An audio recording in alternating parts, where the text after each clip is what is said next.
We'll begin with the book by Marshall Goldsmith, and this is the book called Triggers. And Triggers is a #1 bestseller. It was on the New York Times best-selling list, Wall Street Journal best-selling list, Business Week best-selling list. It was #1 and on the top for a number of months during the summer.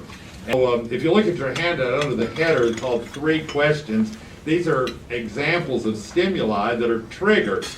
Do you ever find that you're not the patient, compassionate problem solver you believe yourself to be? Don't lie, don't answer that.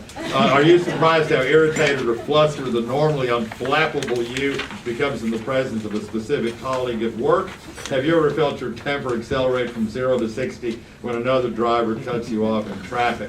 And y'all, there's obviously many other triggers we could look at as stimuli. So the purpose of this book, Goldsmith wrote it to overcome trigger points in our lives and enact meaningful and lasting change. I want to read you a couple of quotes from the book that are under the topic of purpose.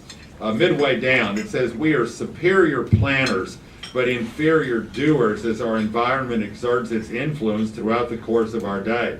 We forget our intentions, we become tired, even depleted, and allow our discipline to drain down like water in a leaky bucket." Skip the next one under premise of the book, and this is what a trigger is. It's any stimulus that reshapes our thoughts and actions. In every waking hour, we are being triggered by people, events, and circumstances that have the potential to change us. These triggers appear suddenly and unexpectedly. And then what he does is he talks about regret. And he says, regret is the emotion we experience when we assess our present circumstances and reconsider how we got here.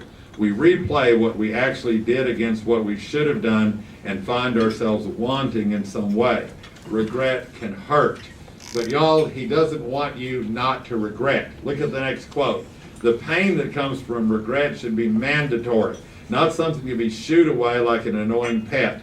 When we make bad choices and fail ourselves or hurt the people we love, we should feel pain. That pain can be motivating and in the best sense triggering.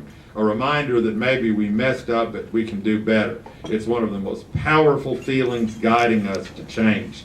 And so all of this is about using triggers and then provoking meaningful change in our lives, which is obviously to me one of the reasons this is a huge bestseller.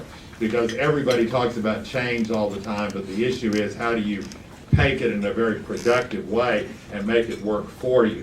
So I've never read anything so blunt as those 4 things. So those are incredible takeaways for people who think they're doing people a favor because they're doing get-bys and it's good enough for them. A very different perspective of that. Y'all, that's why this is a bestseller. Those questions and those takeaways are very strong, and I hope you enjoyed that synopsis of Triggers.